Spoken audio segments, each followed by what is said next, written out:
बरं, या मंत्रिमंडळामध्ये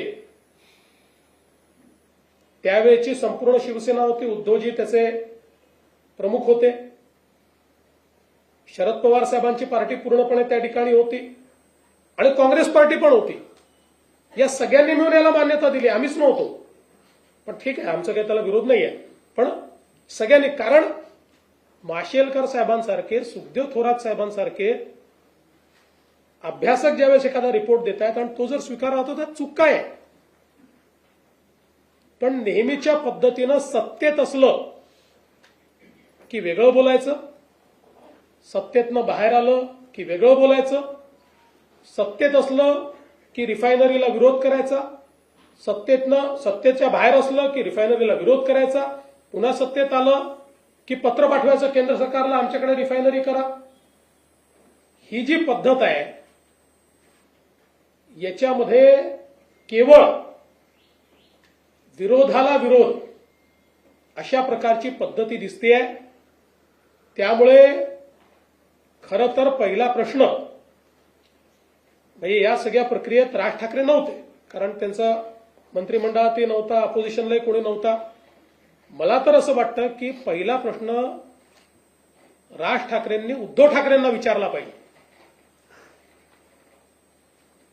की तुम्हीच जर याला मान्यता दिली तर आता कुठल्या तोंडानं आंदोलन करायला निघालात, हा प्रश्न विचारला पाहिजे.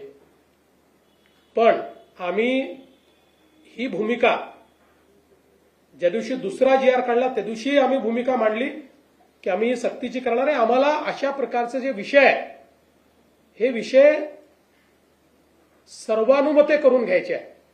आणि म्हणून आम्ही त्या दिवशी सांगितलं की दादा भुसे सगळ्यांची चर्चा करतील, आमचे मंत्री महोदय सगळ्यांचं म्हणणं ऐकून घेतील आणि सगळ्यांसमोर वस्तुस्थिती देखील ठेवतील. कारण अकॅडमिक बँक ऑफ क्रेडिटमध्ये तिसरी भाषा शिकली नाही तर आमच्या मराठी मुलांना तिथे मार्क मिळणार नाही. पण इतर मीडियमचे जे लोक आहेत, इंग्रजी मीडियमचा जो आहे त्याला त्या ठिकाणी मराठी ही कंपल्सरीच आहे, अनिवार्य आहे. गुजराती मीडियम वाल्याला त्या ठिकाणी मराठी आणि इंग्रजी ही अनिवार्यच आहे. त्यामुळे त्यांना 3 भाषा सूत्राचा फायदा मिळून अकॅडमिक बँक ऑफ क्रेडिटमध्ये क्रेडिट मिळतील आणि आपल्या मराठी मुलांना मात्र ते मिळणार नाहीत. आणि मग या अकॅडमिक बँक ऑफ क्रेडिटच्या माध्यमातून उद्या ज्यावेळेस त्यांच्या प्रवेशाचा विषय येईल त्यावेळी आमचे मराठी मुलं नेमके तिथे मागे पडतील. आणि म्हणून या ही सगळी वस्तुस्थिती सगळ्या नेत्यांसमोर मांडावी, अभ्यासकांसमोर मांडावी. काही नवीन नेते देखील तयार झालेले आहेत, त्यांच्या समोर ती मांडावी आणि त्यानंतर एक सांगोपांग अशा प्रकारचा निर्णय घ्यावा. या दृष्टीनं आम्ही दादा भुसेंना सांगितलं. दादा भुसेंनी काही लोकांशी संपर्क देखील सुरू केलाय. पण मला असं वाटतं की याच्यावर चुकीच्या पद्धतीचं राजकारण जे आहे हे करणं चाललंय. आणि म्हणून आज मंत्रिमंडळाच्या बैठकीमध्ये आम्ही याच्यावर सांगोपांग चर्चा केली आणि आम्ही असा निर्णय केलेला आहे की त्रिभाषा सूत्राच्या संदर्भात ही भाषा कुठल्या वर्गापासून लागू करावी, ती कशा प्रकारे करावी, कुठली करावी, काय मुलांना चॉईस द्यावा, याचा निर्णय करण्याकरता राज्य सरकारच्या वतीनं डॉक्टर नरेंद्र जाधव यांच्या नेतृत्वात एक कमिटी तयार करण्यात येईल.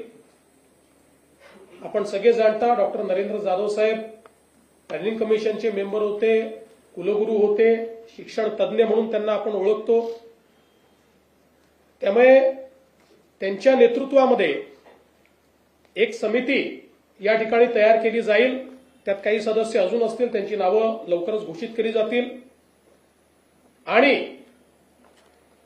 या समितीचा रिपोर्ट आल्यानंतरच त्रिभाषा सूत्र त्या रिपोर्टच्या आधारावर या ठिकाणी लागू केलं जाईल आणि म्हणून 16 एप्रिल 2025 आणि 17 जून 2025 हे दोन्ही शासन निर्णय आम्ही रद्द करण्याचा निर्णय घेतलेला आहे. हे दोन्ही शासन निर्णय या ठिकाणी रद्द आम्ही करतो आणि ही नव्याने समिती तयार करतो. ही समिती त्रिभाषा सूत्राच्या संदर्भातलं सगळं सूत्र माशेलकर कमिटीच्या अहवालाचा अभ्यास करेल. ज्या लोकांचं याच्यावर दुमत आहे त्यांचंही म्हणणं ऐकून घेईल आणि त्यानंतर आपल्या विद्यार्थ्यांच्या हिताचा काय निर्णय आहे तो निर्णय या कमिटीच्या माध्यमातून येईल आणि मग तो राज्य सरकार स्वीकारेल आणि त्यानुसार पुढची कारवाई केली जाईल. अशा प्रकारचा निर्णय आज आम्ही मंत्रिमंडळामध्ये घेतलेला आहे. आमच्याकरता मराठी आणि मराठी मुलगा किंवा विद्यार्थी हा महत्वाचा आहे. आमची नीती मराठी केंद्रित असेल. आमची नीती ही मराठी आमचा जो विद्यार्थी आहे त्या विद्यार्थी केंद्रित अशा प्रकारची आमची नीती असेल. याच्यामध्ये आम्हाला कुठल्याही प्रकारचं राजकारण जे आहे ते राजकारण करायचं नाहीये.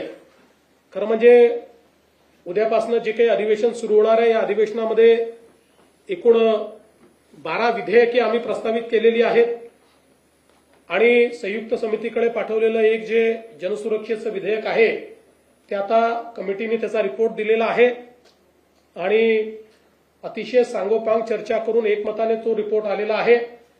त्याच्यामुळे त्या रिपोर्टवर आता आधारित चर्चा होऊन हे विधेयक देखील या अधिवेशनासमोर असेल.